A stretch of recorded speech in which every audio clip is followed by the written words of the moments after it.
di Sehat Finansial. Halo, apa kabar sahabat? Semoga selalu sehat, senang dan penuh semangat.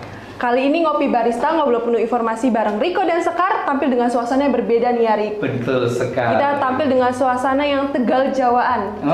Tapi tetap dong ya, ngobrolnya ada isinya, Iya, daging betul. semua. Betul, dan semoga bisa memberikan informasi yang berguna untuk pemirsa. Iya, betul sekali.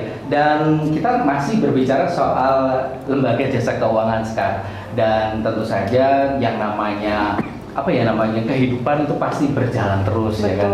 Ada perubahan yang harus terus diikuti. Salah satunya lembaga jasa keuangan yang saat ini ditantang soal digitalisasi, kemudian hadirnya finansial teknologi atau fintech, dan juga soal kolaborasi.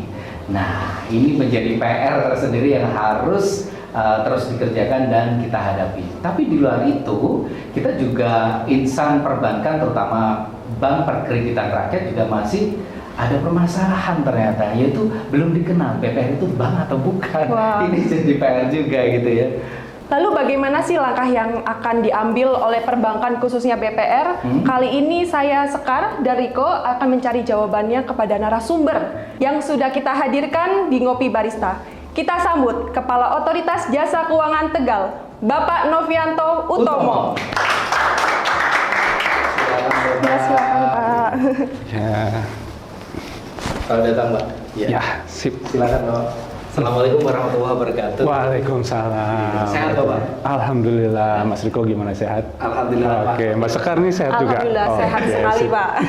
Ini terima kasih sekali Pak Novianto. Oke. Kita tahu bahwa Pak Novianto ini cukup sibuk ya, banyak agenda kegiatannya, tapi masih menyempatkan untuk datang di Ngopi Barista. Tentu kami nanti banyak pertanyaan nih Pak. Boleh. Supaya nanti ada tambahan wawasan kepada kami juga kepada pemirsa Ngopi Barista. Baik, mungkin ini karena OJK sekarang Iya. ya, sebagai Kepala OJK Otoritas Jasa Keuangan Tegal, mungkin sekarang akan bertanya ini yang pertama kali, cewek dulu Pak ya. Oh, boleh. Iya. Jangan susah-susah lah, Mas Sekar. Ngomong Pak mengenai OJK. Karena ini Ngopi Barista kayaknya harus kopi nih Pak, boleh ya Pak ya? Oh, boleh. Kita Iya. hadirkan satu kopi ini bersama dengan Bapak Novianto Utomo, Kepala Otoritas Jasa Keuangan Tegal. Masih di Ngopi Barista bersama Riko dan Sekar, dan tentu saja tamu kehormatan kita hari ini, kali ini yang luar biasa, Kepala Otoritas Jasa Keuangan Tegal, Bapak Novianto Utomo. Karena ini namanya Ngopi Barista, berarti kita ngopi dulu Pak, berkenan Pak? Boleh. Oke, kita ngopi Sip. dulu berarti. Oke. Kalau mau biar manis, silahkan ditambah gula, tapi biar Oke. seperti kehidupan ada pahitnya, berarti kita rasakan pahitnya Pak. Boleh. Setuju.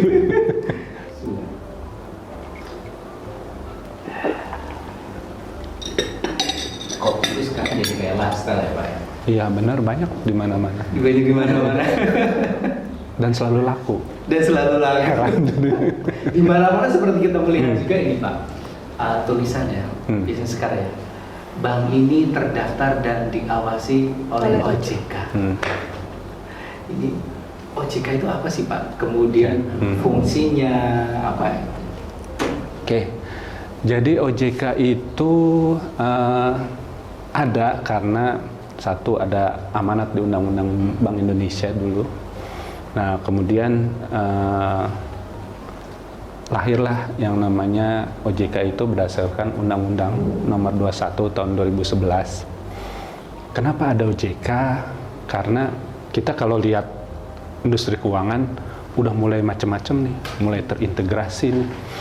Jadi kalau kita lihat konglomerasi misalnya Bank Mandiri contohnya ya, itu kan isinya udah mulai dari bank, asuransi, perusahaan pembiayaan, macam-macam lah. Nah, itu dibutuhkan lembaga yang mengawasi secara terintegrasi dari awal sampai akhir. Nah, terus apa sih fungsinya OJK? 3 hal lah supaya gampang ya. Mengatur, mengawasi, melindungi. Mengatur apa? Mengatur lembaga keuangan yang ada di Indonesia. Kemudian mengawasi apa? Lembaga keuangan. Nah, kemudian melindungi apa? Konsumen lembaga keuangan. Jadi kalau misalnya ada konsumen merasa dirugikan oleh lembaga keuangan, itu bisa mengadu ke kita cari penyelesaiannya seperti apa. Nah, perlu digarisbawahi yang dimaksud konsumen adalah konsumen lembaga keuangan. Jadi misalnya Mas Riko nih beli mobil minta warna merah, tapi yang dikirim kok kurang merah. Nah itu nggak boleh ngadu ke OJK kalau kayak gitu loh. Nggak boleh. Cuma warna. Terus gimana Pak yang boleh? Ya misalnya nih Mas Riko nabung, kok tiba-tiba tabungannya hilang. Misalnya di tabungan ada 10 juta, loh kok sekarang tinggal 1 juta, 9 juta, saya nggak transaksi, nggak apa misalnya. Tidak merasa ya Pak? Tidak merasa. Nah, silahkan ngadu ke kita. Nah, contohnya kayak gitu. Oh gitu ya. Tuh. Pengaduannya ada ya Pak, nomor di hotline-nya OJK gitu ya? Ada pengaduannya, ada, itu bisa via WhatsApp, bisa telepon, bisa melalui website juga bisa. Oh gitu ya. Ya. Jadi itu adalah untuk pengaduannya ya Pak? Pengaduannya. Nah, gitu makanya OJK hadir untuk mengatur, mengawasi, melindungi. Karena namanya lembaga keuangan itu adalah lembaga kepercayaan.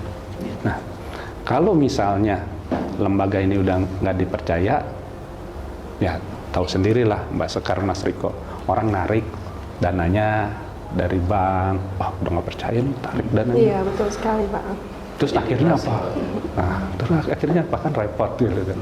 Nah, namanya lembaga kepercayaan itu harus ada lembaga yang memastikan lembaga keuangan itu berjalan sesuai aturan. Nah, itulah makanya OJK hadir. OJK hadir. Dan salah satunya di Tegal ini ya Pak? Ya, salah satunya di Tegal. Pak, sekarang mengenai BPR nih, kan banyak masyarakat yang belum mengetahui apa itu BPR. Kadang masih beranggapan BPR itu koperasi. Iya banget seperti itu. Atau BPR bukan bank gitu ya? Iya, masih belum. Apa itu bank gitu? Iya, masih belum banyak yang mengetahui. Mohon Pak Novianto jelaskan nih, sebenarnya BPR itu bank atau bukan, dan atas dasar hukum apa? Oke. BPR itu bank ya. Kenapa? Karena BPR ini ada di undang-undang perbankan kita. Nah, BPR dan koperasi beda. Satu, bedanya kenapa? Koperasi ada undang-undangnya sendiri, bank ada undang-undangnya sendiri. Nah, BPR itu merupakan bank yang diawasi oleh OJK. Nah, BPR fungsinya apa, perannya apa, mirip lah dengan bank umum seperti bank-bank lainnya. Menerima tabungan, kemudian menyalurkan kredit. Nah, jadi perlu kami jelaskan bahwa BPR adalah bank. Singkatan aja Bank Perkreditan Rakyat loh. Iya, bukan koperasi loh. Iya. Berarti BPR itu adalah bank ya Pak? Bank. Oke, baik. Masih di Ngopi Barista bareng sama Riko dan Sekar, dan juga di sini ada Kepala Otoritas Jasa Keuangan Tegal, Bapak Novianto Utomo. Masih bersama dengan Riko dan Sekar, dan tentu saja ada Bapak Novianto Utomo, Kepala Otoritas Jasa Keuangan Tegal di Ngopi Barista. Kita lanjutkan lagi ngobrol-ngobrolnya nih, Pak Novianto. Baik Pak Novianto, tadi kan masih mengenai BPR ya. Nah, sebenarnya tuh apa sih tujuannya didirikan BPR di masyarakat? Oke, menarik nih kalau kita ngomongin BPR, karena sebenarnya kita ngomongin sejarah dulu deh. Iya. Jadi BPR itu apa ya? Didirikan jauh sebelum Indonesia merdeka loh. Nah, di Indonesia itu ada beberapa lembaga keuangan yang memang didirikan sebelum Indonesia merdeka ya. Contoh lah BRI, contoh Pegadaian. Nah, kita ngomong BPR nih.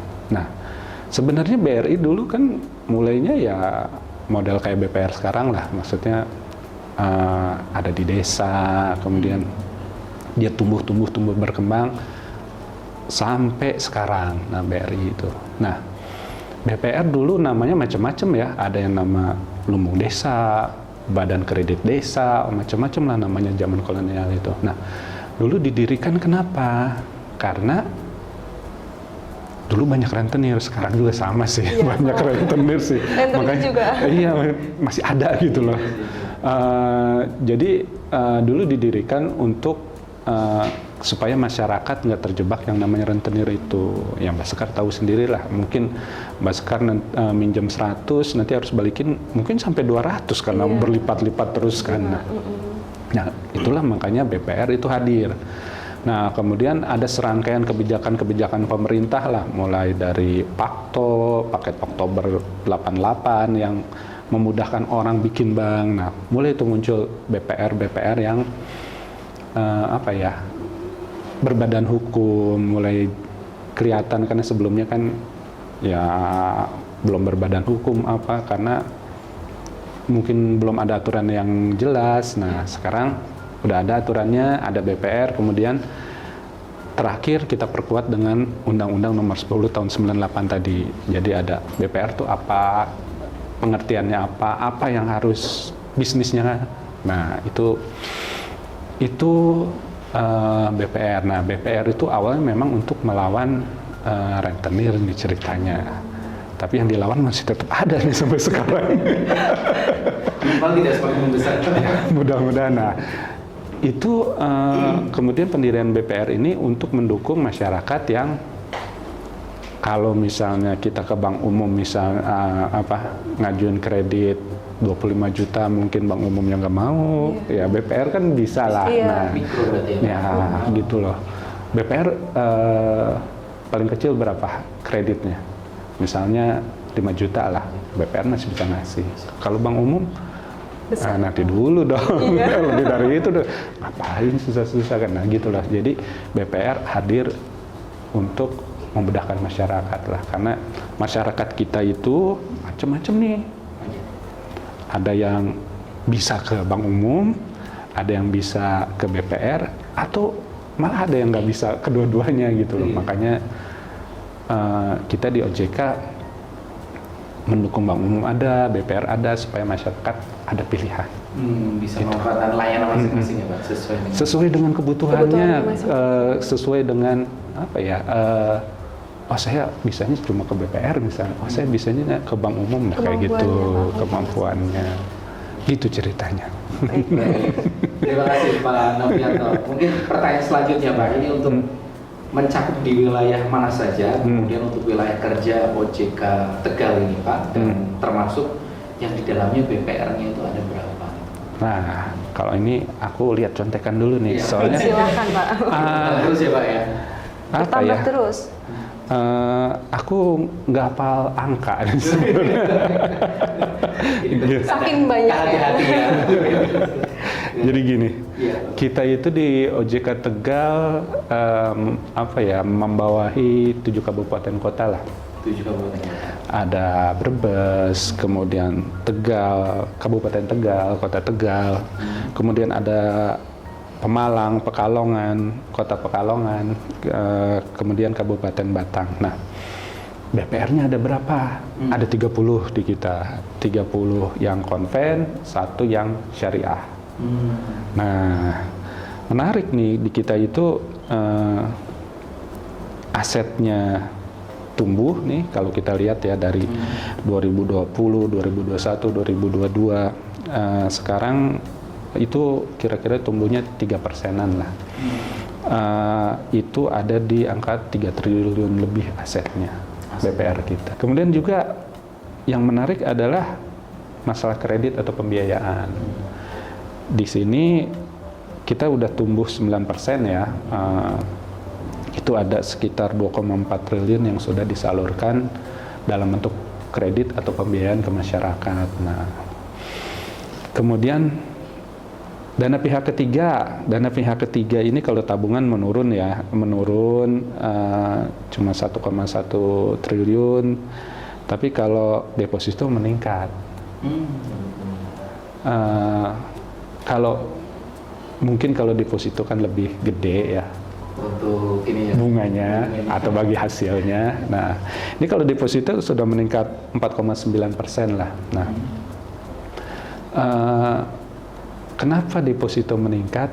Karena 1, bunganya lebih gede, 2 juga deposito di BPR dijamin LPS. Jadi kalau misalnya syarat ketentuan berlaku ya, kalau LPS itu kalau misalnya ada apa-apa dengan banknya, misalnya banknya ditutup ya, amit-amit banknya ditutup, itu kan diganti oleh LPS. Syarat ketentuan berlaku loh, nggak semuanya nggak gitu loh, gitu.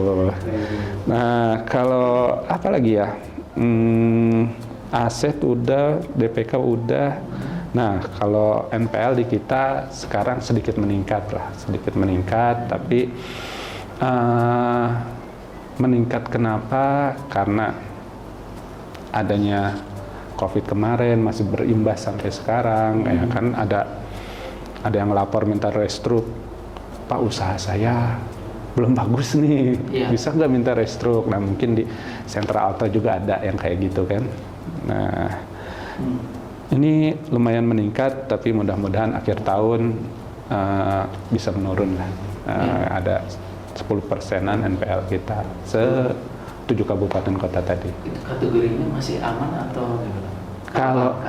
Kalau 10% menurut kami sih masih cukup aman lah, karena kita prediksikan akhir tahun bisa turun. Nah, kita perlu kerja keras bareng lah antara BPR dan kita. Dan OJK gotong royong ya Pak. Mengenai BPR nih Pak, ada nggak sih Pak kategori BPR yang sehat dan tidak sehat? Oh iya, pasti. Jadi salah satu yang dilakukan oleh OJK kan mengawasi. Nah, mengawasi itu ada indikator-indikatornya. Nanti kita golongkan nih, BPR ini sehat, kurang sehat, cukup sehat, atau malah kurang sehat. Nah, gimana kriterianya? Kita ada serangkaian peraturan terkait kesehatan BPR ini. Nah, apa yang kita cek ya? Cek misalnya modal, likuiditas, NPL dan beberapa lagi lah. Itu yang kita cek. Nah, nanti kan yang jadi pertanyaan kalau BPR yang nggak sehat kayak gimana gitu kan? Nah, kalau BPR yang nggak sehat, ya gampang lah kita lihat NPL-nya naik nggak, NPL-nya tinggi nggak gitu loh. Kemudian juga tata kelolanya gimana, bagus apa enggak. Jangan ada kasus misalnya kasir bisa ngambil uang. Nah itu kan ada yang salah gitu loh. Kasir kok bisa ngambil uang gitu, masuk kantong pribadi lah kayak gitu kan. Itu kenanya fraud ya Pak? Iya gitu. Jadi kalau ada kasus kayak gini kan berarti ada yang salah dengan manajemen BPR-nya. Gitu. Jadi ada tingkat kesehatan, kita selalu cek karena ini bagian yang harus kita lakukan. Gitu Mas Riko. Berarti indikator atau yang menjadi penilaian itu ada ya Pak? Ada. Ada. Tapi kalau untuk di area Otoritas Jasa Keuangan atau OJK Tegal ini gimana Pak? Kalau di kita ada yang bisa dipublish nggak sih Pak? Sehat dan tidak sehat gitu. Atau masyarakat bisa melihatnya gitu? Kalau di kita alhamdulillah mayoritas sehat ya. Alhamdulillah sehat. Kalau kita publish per perusahaan enggak sih ya, karena ini kan untuk untuk masing-masing BPR-nya.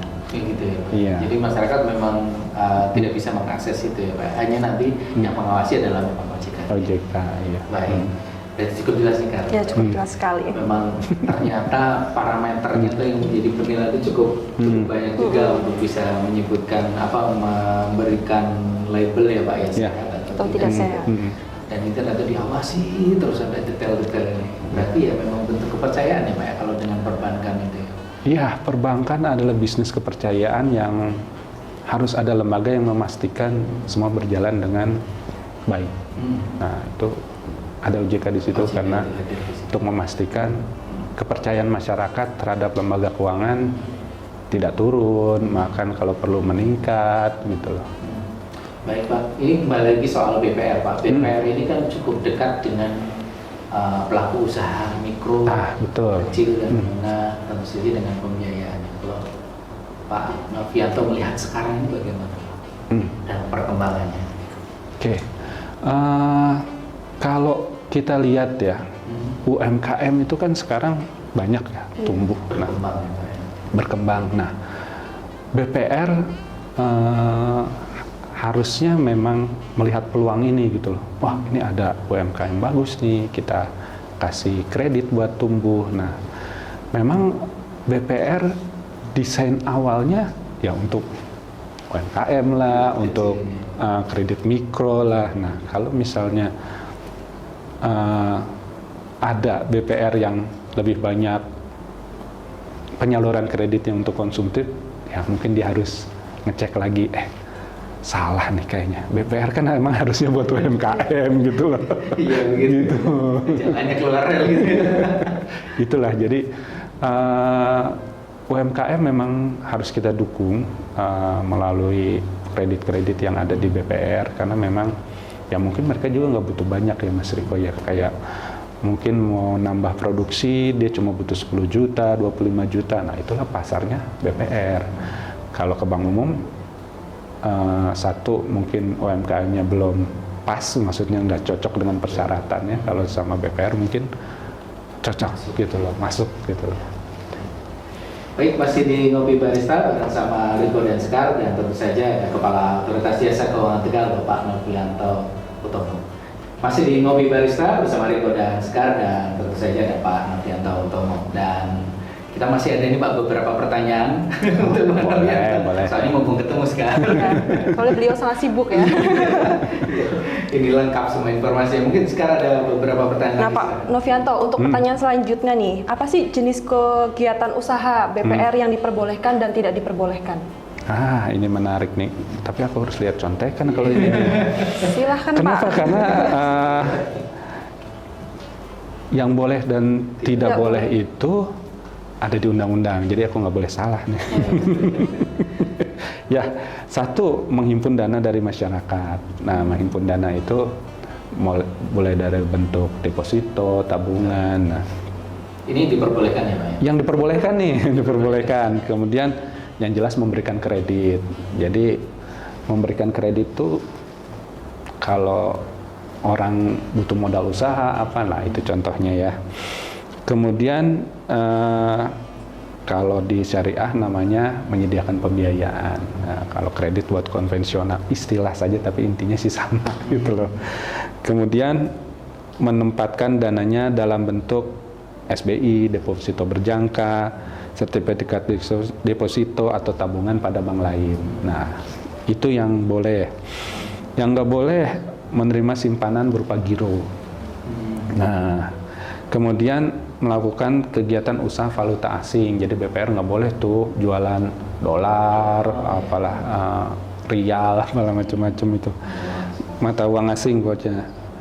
Kemudian melakukan penyertaan modal dengan prinsip prudent banking dan concern terhadap layanan kebutuhan masyarakat menengah ke bawah.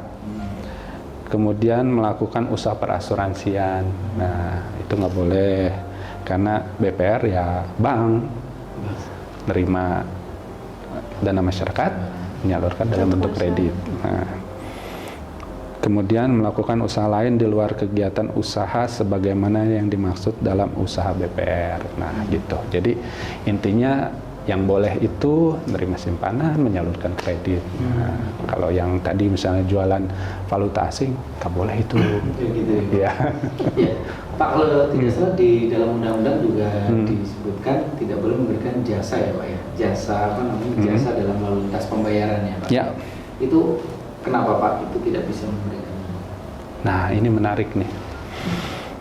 Karena satu, di undang-undangnya memang nggak boleh. Kedua, filosofinya kenapa nggak boleh? Karena ya awalnya itu BPR adalah apa ya, bank komunitas lah. Bank komunitas itu maksudnya melayani masyarakat sekitarnya yang mungkin saat itu ya nggak diperlukan lah, misalnya sentra asal mau transfer sana, mau transfer sini, saat itu nggak diperlukan. Nah, kemudian ada yang menarik nih buat teman-teman di BPR. Pemerintah itu sedang membahas yang namanya Undang-Undang Pengembangan dan Penguatan Sektor Keuangan. Nah, salah satunya ada pasal yang membolehkan BPR untuk melakukan transfer masuk sistem pembayaran. Nah, Tapi syarat dan ketentuan berlaku loh ya. Karena gini, kalau terkait pasal ini, jadi undang-undang ini disiapkan DPR, sekarang lagi ada di pemerintah lagi mengkaji, pemerintah itu Kementerian Keuangan, kemudian kita di OJK, kemudian di LPS, kemudian di Bank Indonesia, kemudian di Kementerian Komersi dan pemerintah lain yang terkait. Nah,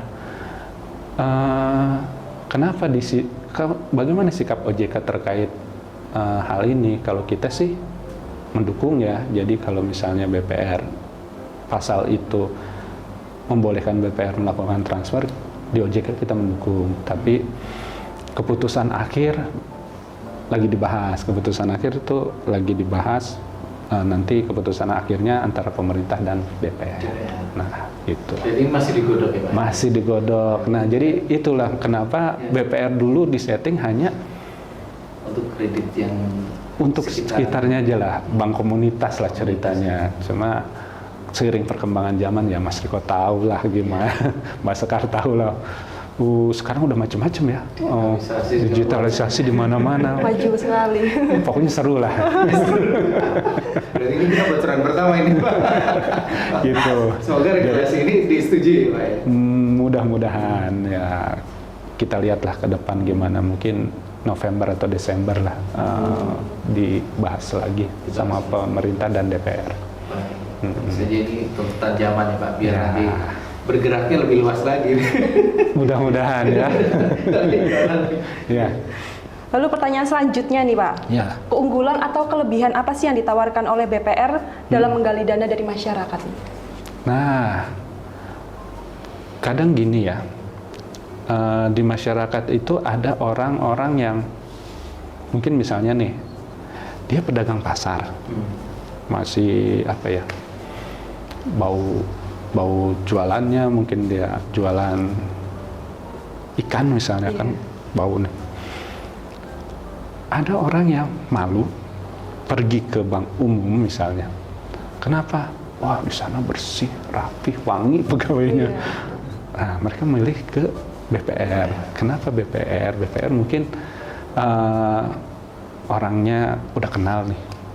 Mungkin kenal Mas Riko, Mbak Sekar. Wah, situ aja lah, tetanggaku. Nah, ke situ. Terus diterima uangnya. Nah, jadi BPR itu apa ya?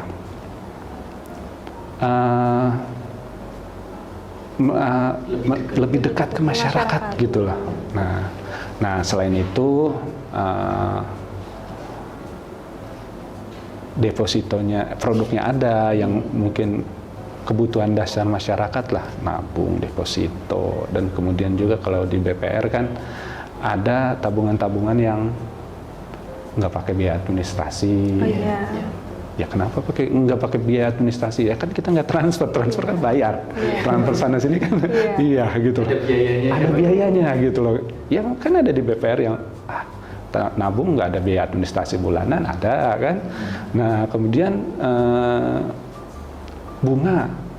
bunganya juga oke lah, lumayan gitu loh.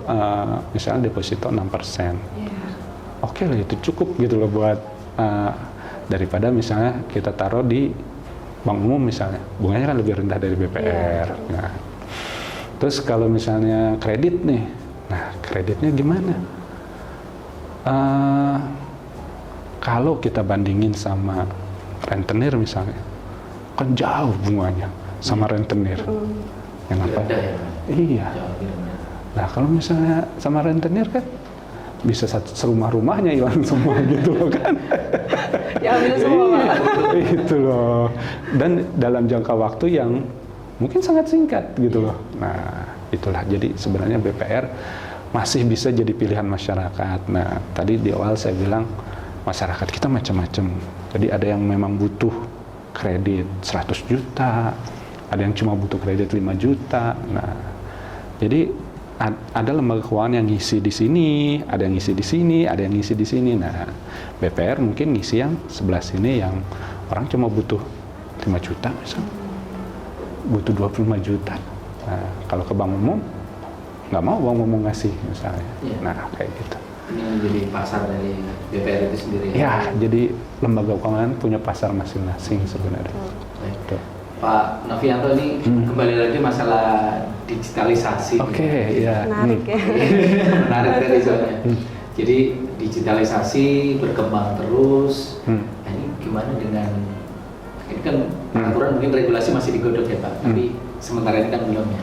Gimana dengan nasib BPR sendiri Pak dengan digitalisasi yang terus berkembang, terus juga sekarang ada lembaga keuangan mikro juga yang jadi ya boleh dikatakan apa ya namanya kompetitor atau sebagainya, mana yang akhirnya bersaing di lapangan ini Pak. Okay. Melihat BPR bagaimana ini Pak nantinya? Kalau aku lihat biasa aja ya, maksudnya gini, maksudnya gini loh. Biasa aja tuh gimana? Yang namanya inovasi pasti ada gitu loh. Tiap zaman, tiap tahun pasti ada. Contoh gampang lah. Dulu kita ke bank susah tuh kalau mau ngambil uang harus ke banknya. Terus ada yang namanya mesin ATM. Terus udah ATM ada SMS banking. Nah ini kan inovasi nih. Terus akhirnya mobile banking. Akhirnya lama-lama kan semua transaksi di handphone kita. Nah gitu. Bahkan sekarang nih udah banyak nih yang namanya ATM yang bisa deposit langsung, nabung langsung di situ. Nah, store tunai. Nah, coba itu namanya inovasi. Maksudku biasa, ya memang inovasi nggak bisa kita lawan. Maksudnya nggak bisa kita lawan. Nah, kalau misalnya kita di BPR, jangan cari musuh nih Mas Riko. Jangan nganggap, oh itu saingan, ini saingan. Waduh, jangan cari musuh karena sekarang bukan zamannya musuhan. Zamannya kolaborasi gitu loh. Jadi misalnya nih Mbak Sekar nih lihat, wah kok yang BPR itu canggih nih, atau bank itu canggih nih, maksudnya bisa apapun nih. Nah, ya deketin sama Mbak Sekar, deketin, ini gimana sih begini? Oh kalau dia nggak mau ngasih tahu kan, ada caranya lagi misalnya. Itu yang bikin IT siapa? Oh ini providernya ini. Ke providernya tanya, ini kalau misalnya kita mau bikin begini, gini, berapa biayanya? Bisa nggak begini? Nah kayak gitu. Nah kalau terkait lembaga keuangan lain misalnya, tadi Mas Riko nyebut LKM. Lembaga keuangan mikro itu, apa ya? Dia mengisi celah di bawah BPR lagi coba. Jadi masih ada ternyata masyarakat kita yang memang membutuhkan layanan di bawah BPR. Ultra mikro dong Pak. Wah itu dia, makanya kalau BPR misalnya paling rendah 5 juta, dia bilang ngasih 1 juta gitu loh. Nah kalau BPR ngasih 1 juta, aduh gimana nih gitu kan, jadinya mikirnya, aduh masa 1 juta. Jangan-jangan Mbak Sekar malah nawarin, ya jangan 1 juta deh Pak, 10 juta aja. Terus ujung-ujungnya apa? Dipakai kawin lagi, jangan-jangan dia butuhnya cuma 1 juta, Mbak Sekar nawarin 10 juta gitu loh. Nah, jadi LKM itu desainnya, ini kan undang-undangnya didesain sama DPR ya. Jadi banyak, DPR tuh mensinyalir banyak lembaga keuangan mikro yang tidak berizin. Jadi banyak dulu pemerintah bikin program ini, program itu. Nah, tapi dananya masih ada, masih dikelola, tapi lembaganya tidak berbadan hukum. Nah, akhirnya DPR buatlah yang namanya Undang-Undang LKM. Jadi LKM didorong untuk masuk pengawasan OJK. Nah, gitu. Nah, terus LKM ini ya apa ya, itu mah anak bungsu, anak bungsu industri keuangan, ya jangan dimusuhin gitu loh, jangan dimusuhin lah, mereka mah cuma ngasih kredit ya begitu doang, 1 juta ada, 5 juta ada ya. Kalau sekarang zamannya kolaborasi, kalau misalnya ada LKM yang memang bagus terus BPR nggak sanggup ke sana karena jauh, ya udah temenin aja lah, kerjasama gitu loh, gitu, kolaborasi gitu. Jadi ya memang banyak lembaga keuangan di Indonesia, dan kenapa OJK nggak menyatukan misalnya, oh ini nggak usah, ini nggak usah. Ternyata memang ada kebutuhan masyarakat itu gitu loh. Makanya ada LKM, ada BPR, ada bank umum. Setiap lembaga keuangan ternyata punya pasar sendiri-sendiri, benar tuh. Nah gitu. Jadi tidak akan saling bergesekan ya Pak? Ya tergantung. Kalau Mas Riko kerjanya, oh itu musuh, ya udah bentar-bentar Iya. gesekan gitu. Kan yang ada misalnya, wah bang itu kok produknya ini, wah saya nggak mau kalah nih. Saya bikin yang paling bagus. Tapi akhirnya apa? Jor-joran. Marketingnya keluar, biaya marketingnya, wah ini produk kita paling bagus, ini paling ini. Ya sekarang kan zamannya kolaborasi. Kalau misalnya oh, misalnya LKM nih. Ini LKM oke juga nih nyalurinnya NPL-nya 0 misalnya. Bisa nggak kita gabung? Nah gitu loh. Berarti selain inovasi sekarang kolaborasi. Kolaborasi ya. Nah, jadi teman-teman di BPR ya jangan lupa inovasi. Ya, jangan adalah lagi misalnya orang nabung ditulis tangan misalnya. Dulu kan awal-awal iyalah orang datang, oh iya tulis tangan atau kasih stiker, dicap. Kalau sekarang ya di print lah gitu loh, masuk sistem kayak gitu. Maju ya Bang, menjadi lebih maju lagi lah. Harus begitu namanya apa? Gitu loh. Mengenai kolaborasi nih Pak, tadi kan bilang kolaborasi bagi BPR itu penting ya. Menurut Pak Novianto, sejauh mana sih perkembangan digital di BPR? Oke. Mbak Sekar, yang namanya ini ya, ini harus apa ya, jadi prioritas lah buat BPR. Kenapa prioritas? Karena semua sudah digitalisasi nih. Ya mungkin kalau Mas Riko, Mbak Sekar cek di HP-nya ada semua kan tuh payment system. Ada semua kan enak tuh, tinggal cek selesai bayar. Makanan nyampe lah, kita beli apalah pokoknya, barang nyampe lah. Nah ini juga yang harus di teman-teman di BPR, masalah digitalisasi ini harus jadi prioritas utama lah, karena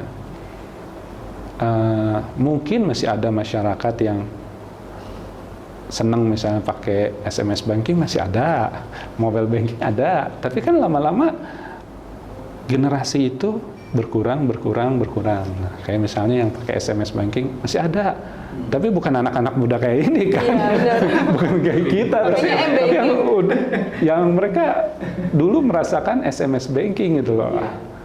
Nah, setelah itu kan lama-lama berkurang. Nah, mungkin udah mulai zamannya mobile apps lah, mobile application lah. Nah, jadi dulu tuh aku ingat ya, dulu aku nabung di kantor bank satu, aku mau ngambil uang di bank lain, di cabangnya lain. Susah itu, cabangnya harus telepon dulu ke sana. Ini bener nggak saldonya segini? Nah, kalau bisa nggak ada tuh begitu lagi. Misalnya Mbak Sekar nabung di sini, mau ngambil di sana, oh udah gampang langsung. Nah, kalau bisa jadi prioritas lah masalah ini, gitu Mbak Sekar. Digitalisasi ya. Pak Novianto, ini dalam perkembangan sekarang ya dunia keuangan ini heboh dengan munculnya fintech. Oke. Financial technology ini, menurut Bapak bagaimana BPR harus menyikapinya, apalagi peer-to-peer lendingnya itu kan ya, kreditnya langsung nyasar nih ke mikro atau juga ke masyarakat kecil UMKM. Nah, gini, fintech itu kan banyak ya. Ada fintech payment, ada fintech P2P lending. Nah, kalau fintech payment itu misalnya contoh ya, OVO, GoPay kayak gitu, itu diawasi oleh teman-teman kami di Bank Indonesia. Kalau di OJK yang mana yang P2P lending yang kita awasin. Nah, itu banyak, ada 102 lah sekarang ya, 102 P2P lending. Secara nasional? Ya, secara nasional. Nah, ini pun sama. Ada pangsa pasar yang nggak dilayani BPR, bank umum nggak dilayani gitu loh. Karena sebenarnya kebutuhan kredit kita berapa, yang melayani nggak cukup. Nah, kemudian ada P2P lending. P2P lending itu kan sebenarnya seperti marketplace. Marketplace itu kalau marketplace yang lain jualan barang. Yang ini P2P lending itu marketplace jualan kayak project, kemudian pembiayaan atau apa ya. Misalnya nih, saya butuh 5 juta buat jualan sate misalnya. Nah, itu ada tuh saya di situ. Nah, terus nanti ratingnya berapa? Oh, ratingnya A. Nanti orang, oh ratingnya A, kemungkinan kalau saya kasih pinjaman bakal balik nih 5 juta tadi. Orang berbondong-bondong nawarin pinjaman ke situ. Nah, P2P lending itu seperti itu gitu loh. Nah, kalau misalnya terkait BPR, nah seperti tadi, kalau misalnya nggak bisa ngelawan, kolaborasi gitu loh. Gitu. Nah, P2P lending itu emang penyaluran kreditnya bisa langsung secepat kilat lah ya, mungkin prosesnya lebih cepat gitu ya. 3 menit, 5 menit gitu loh. Nah, itu yang dibutuhkan masyarakat sekarang. Gitu. Orang nggak perlu misalnya, saya berkas ke Sentral Arta, ini saya mau minjem, ini kan tinggal ceklik, uangnya masuk. Nah, kalau misalnya nggak bisa dilawan, ya udah kerjasama dong gitu, kerjasama dong. Kenapa? Karena fintech itu bisa nyalurin di banyak tempat gitu loh, selama ada akses internet, Sinyal gitu ya. ada sinyal gitu. Ini kata satu nih buat Pak Novianto, kolaborasi. Iya. Suka ngumpulin. Terus satu lebih teguh ya Pak ya. Betul. Masih di Ngopi Barista dan kita akan break dulu, menikmati kopi dulu. Masih bersama Riko dan Sekar serta Pak Novianto. Masih di Ngopi Barista bersama dengan saya Riko dan Sekar, dan tamu spesial kita hari ini. Ngobrolnya gayeng banget. Jadwalnya 10 menit tapi sampai 1 jam. Dan sekarang kamu banyak sekali informasi baru Sekar. Dan ini tentu saja informasi yang sangat terbuka, sangat bagus. Apalagi tadi berkali-kali saya suka dengan kata-kata dari Pak Novianto ini. Kolaborasi, betul. Cari musuh lah, jangan gas terus capek. Ini kolaborasi. Beliau ada Pak Novianto Utomo, Kepala Otoritas Jasa Keuangan Tegal, dan kita masih akan ngobrol-ngobrol. Masih ada beberapa pertanyaan ini Pak. Boleh. Pak Novianto, dan terima kasih. Ini Bapak meluangkan waktu. Boleh tanya apa aja? Sangat ini ya, ramah. Sangat ramah dan sangat membantu kita untuk mendapatkan informasi terbaru soal lembaga jasa keuangan, tentu saja seputar itu. Pak Novianto, ini kan sekarang di dalam dunia perbankan ini muncul terus yang baru, inovasi, kolaborasi tadi sudah disebutkan Bapak. Nah, ini menurut Pak Novianto sekarang mengenai BPR, yang bagaimana langkah BPR dalam menghadapi disrupsi Pak ini. Ini sesuatu yang baru di era digital. Oke, ini berarti disrupsi terkait dengan P2P lending, fintech gitu ya. Oke. Jadi kita latar belakang dulu P2P lending lah ya. Jadi P2P lending itu memang hadir satu karena internet kita udah oke lah, udah banyak gitu. Terus pengguna internet juga udah banyak. Mas Riko tahu nggak? Pengguna nomor handphone itu lebih banyak daripada penduduk Indonesia loh. Katanya 300 juta hanya Pak. Itu dia, makanya gitu loh. Kabar terbaru. Cobalah, Mbak Sekar punya nomor handphone berapa? 2 Pak. 2, oke. Oh, jadi konangan Pak kalau punya. Nah, itu. Kalau aku punya berapa ya? 5 aku. Kenapa aku punya 5? Kenapa Pak itu? Kayak misalnya nih, ada tablet harus ada nomornya. Kemudian handphone satu lagi harus ada nomornya juga. Kayak gitu loh. Nah, ketika itu semua ada, mulailah itu yang namanya inovasi. Inovasi yang tadilah kita bilang P2P lending misalnya. Jadi ada orang yang memikirkan gimana caranya orang itu ngajuin pinjaman, nggak perlu ke bank, nggak perlu ke bank umum, ke BPR, tapi bisa langsung online. Nah, itu tuh yang terjadi. Nah, itu namanya P2P lending. Nah, P2P lending itu sekarang ada 102 yang terdaftar dan berizin di OJK. Daftarnya ada di mana? Nah, itu bisa dilihat di website kita lah. Nah, kalau misalnya teman-teman suka WhatsApp, bisa di WhatsApp juga kok ke nomornya 081 157 157 157. Nah, diketik aja di situ misalnya Amarta. Itu muncul tuh Amarta terdaftar dan berizin, nomor izinnya berapa. Nah, Untuk gitu. mengecek itu. Untuk ngecek gitu loh. Nah, P2P lending ini berita negatifnya lebih besar dari berita positifnya. Jadi mungkin pernah dengar lah, ada orang yang diperas, ditelepon tengah malam, fotonya disebar. Nah, itu sama P2P lending yang ilegal.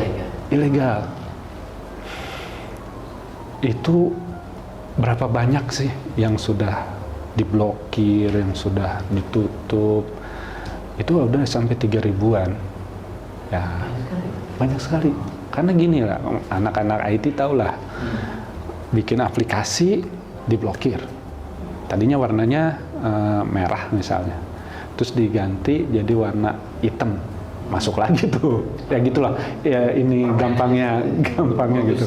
Modusnya kayak gitu. Nah, disrupsi ini apa efeknya sama BPR?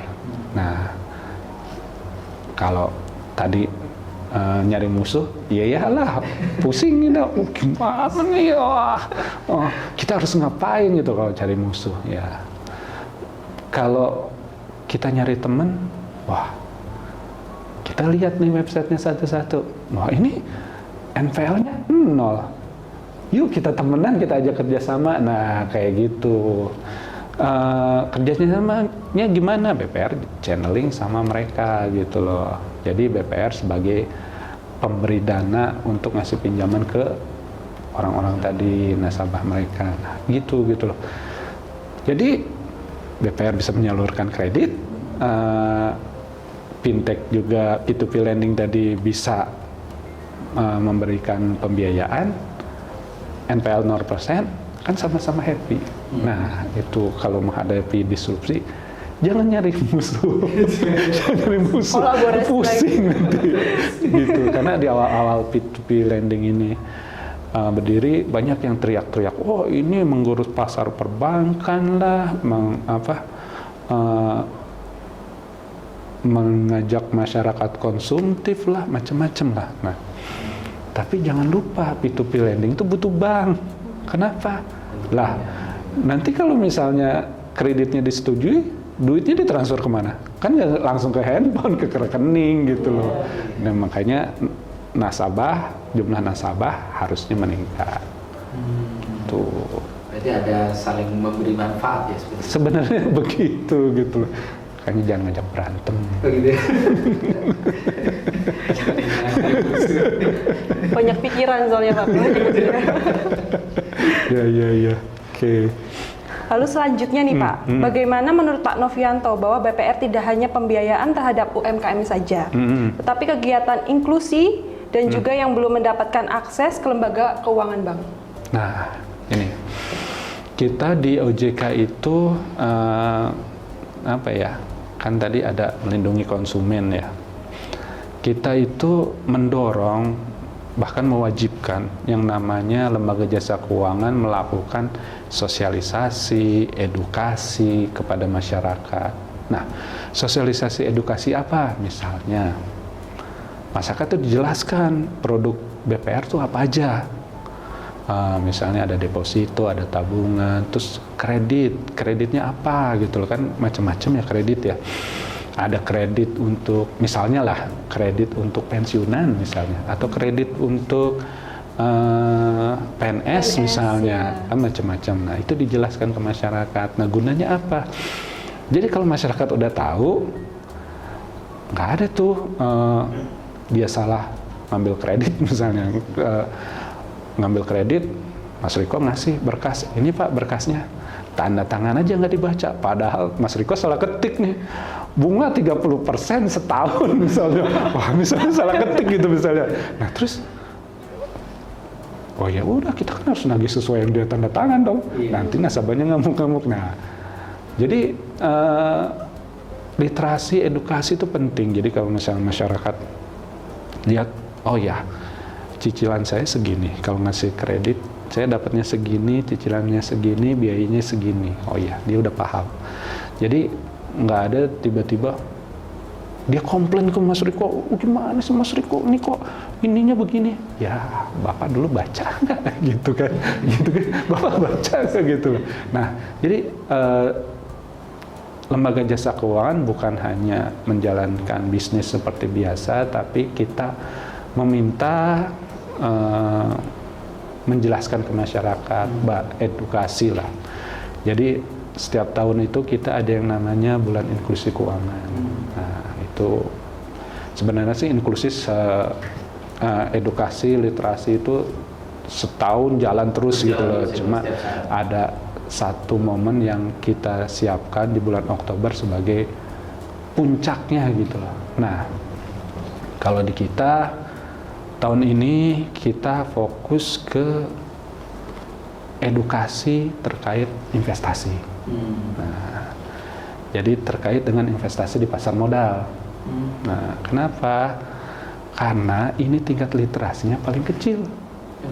Iya, coba nih, Mas Riko sama Mbak Sekar nih punya investasi di pasar modal nggak? Belum. Sama belum juga. Nah, itu dia makanya. Jadi cuma aku doang nih yang punya. Nah, gitu loh. Dia kan jadi apa ya? Dari 3 cuma 1 yang punya. Nah, kayak gitu makanya tahun ini kita fokus ke investasi di pasar modal. Nah, gitu. Jadi kembali namanya disrupsi pasti ada. Gimana kita menyikapinya? Kalau kita biasa aja, maksudnya biasa aja, nggak ngajak berantem. Oh ini harus begini, protes ke OJK itu kenapa boleh P2P lending? Wah. Tapi kalau kita biasa aja, oh ya ini ada peluang nih. Oh ini kita bisa masuk ke sini nih. Kita bisa jalan bareng nih, sama-sama untung. Nah itu yang harus dilakukan menghadapi disrupsi. Berarti selalu melihat celah dulu ya Pak. Itu dia. Bisa dikolaborasikan. Betul.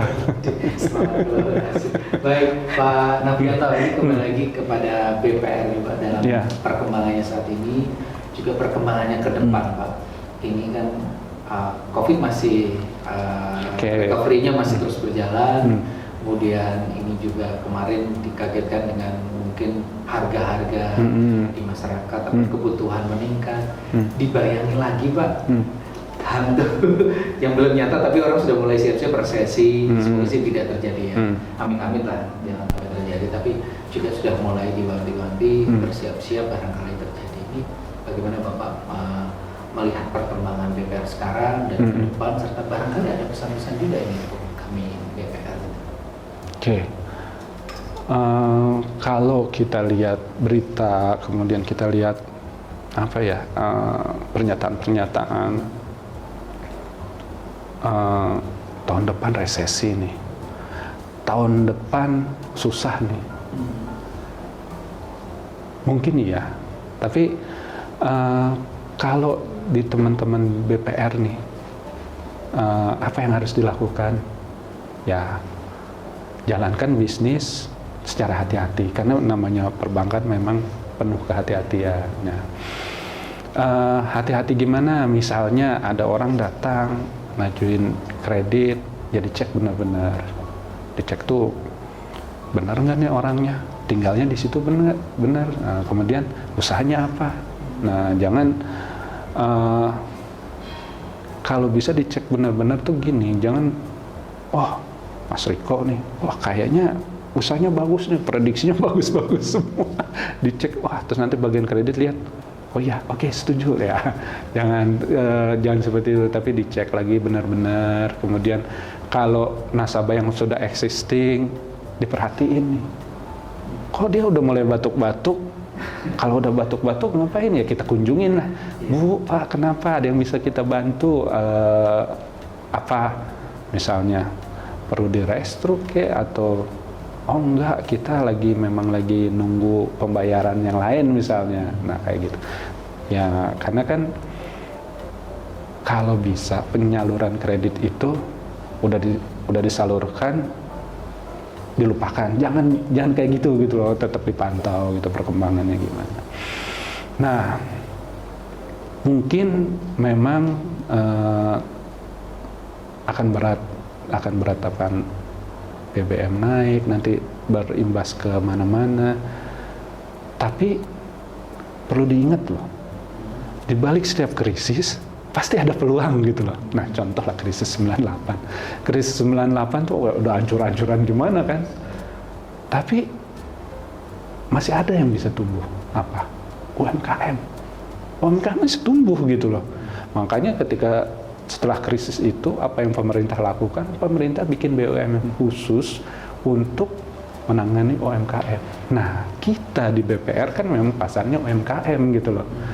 Jadi kalau misalnya kita tetap fokus ke UMKM, kita semua melakukannya dengan hati-hati, harusnya sih kita senyum-senyum aja, mau krisis mau enggak terserah gitu, terserah pokoknya. Nah, kita bisnis kita tetap jalan, karena setiap ada krisis tetap ada peluang. Itu sih pesannya. Jadi mau seberat apapun ya kita hadapi bersama lah. Gitu. Positif sekali ya. Pak Novianto benar-benar luar biasa. Ya. Mungkin sekarang ada pertanyaan juga nih Pak Novianto. Udah terakhir ya. Baik, terima kasih nih Pak. Tadi udah banyak sekali penjelasan dari Pak Novianto tentang OJK, BPR, digitalisasi, dan lain-lain. Pesan dari Pak Novianto sebagai Kepala Otoritas Jasa Keuangan Tegal kepada masyarakat seputar pemanfaatan lembaga jasa keuangan, terutama untuk BPR.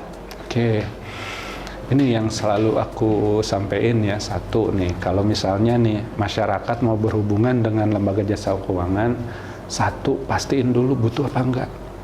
Nah, maksudnya gini, misalnya ngajuin kredit, tanyain butuh enggak nih, sanggup nggak nanti buat bayar gitu loh. Kalau enggak ya jangan gitu loh. Nah, misalnya nih udah, ternyata jawabannya adalah saya butuhnya berapa. Kalau butuh 1 juta ya jangan minjem 10 juta, nanti ya adalah yang ide-ide inovatif gitu loh. Wah, ini 1 juta udah buat tambah modal, udah. Yang 9 juta buat apa ya? Handphone, apalah, baju apa, kan jadi memberatkan saat bayar nanti gitu loh. Nah, terus kemudian berhubunganlah dengan lembaga keuangan yang terdaftar dan berizin. Kalau misalnya lembaga keuangannya terdaftar dan berizin OJK, itu bisa dicek di mana, di website OJK, bisa di nomor WhatsApp tadi juga bisa, 081 157 157 157. Kalau misalnya nggak mau ngecek di website, tinggal WA aja ke sana. Nah, gitu. Kemudian kalau nih ada tawaran, Mas Riko ditawarin atau Mas Sekar, yuk invest di saya 10% per bulan. Enak nggak? Mas Riko cuma ngasih 1 juta, tiap bulan dapat 100.000. Kalau udah lebih dari itu, berapa banyak nih? Nah, kalau ada tawaran kayak gitu, coba dicek dulu 1, 2L lah. Legalitasnya kayak gimana? Maksudnya yang nawarin tuh perusahaan apa gitu. Kemudian logis nggak? Maksudnya logis tuh, misalnya BPR ngasih deposito 6% setahun. Dia ngasih 10% sebulan, masuk akal nggak, ditaruh di mana gitu loh. Nah, kayak gitu. Nah, kalau terkait sama BPR, masyarakat perlu tahu, satu, BPR adalah bank. Itu terdaftar dan diawasi OJK. Nah, kemudian juga mereka dijamin oleh LPS. Syarat ketentuan berlaku ya. Ya, jadi syaratnya misalnya kalau simpanannya 2 miliar masih dijamin, tapi kalau udah di atas itu ya enggak gitu. Itu contohnya. Nah, kemudian BPR ini banyak produknya. Kalau misalnya mau nabung, mau kredit, dicek dulu yang cocok yang mana gitu loh.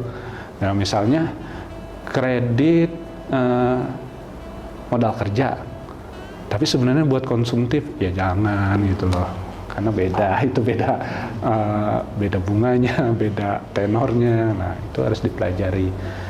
Jadi jangan ragulah masyarakat untuk mau menabung di BPR, pinjam kredit di BPR gitu. Itu mungkin Mas Riko. Ya, ngobrol dengan Pak Taufik yang benar-benar luar biasa, banyak sekali informasi yang kita dapatkan, Pak. Dari paling tidak tadi soal semangat kolaborasi, kemudian juga kita optimis dan positif melihat perubahan ya Pak, perubahan apapun itu ya, dimana pasti ada sebuah kesempatan yang bisa kita ambil dalam sebuah perubahan itu. Yang penting selalu mengamati dan jangan cari musuh. Jangan cari musuh dan tetap belajar. Terima kasih Pak sudah menyempatkan waktu, juga memberikan banyak sekali informasi kepada kami berdua, juga pada pemirsa yang saat ini yang menyimak Ngopi Barista sekarang. Iya. Oke. Terima kasih juga untuk pemirsa yang sudah mengikuti kita dari awal sampai akhir. Nah, sebelum kita akhiri, biar lebih spesial nih, kita mau ngajak Pak Novianto untuk salam sehat. Salam. Iya. Oke. Jadi di Ngopi kasih tahu dulu ya. Iya. Jadi di Ngopi Barista itu kita ada salam spesial Pak, namanya salam sehat. Caranya tuh salam sehat, sehat jasmani, sehat rohani, sehat finansial. Sehat Iya, finansial. betul. Oke. Gimana Pak itu berkenan itu Pak? Sip, ayo. Jadi Kita- ada salam sehat, sehat jasmani, Jasmani, sehat tangan, Ya. sehat rohani, Rohani. kemudian sehat Sehat finansial. sarani Pak. Berarti kita akhiri dulu hari ini. Salam sehat, sehat jasmani, sehat rohani, sehat finansial. Terima kasih Bapak sudah hadir. Terima kasih, Pak. Sampai ketemu lagi Pak. Waalaikumsalam warahmatullahi wabarakatuh.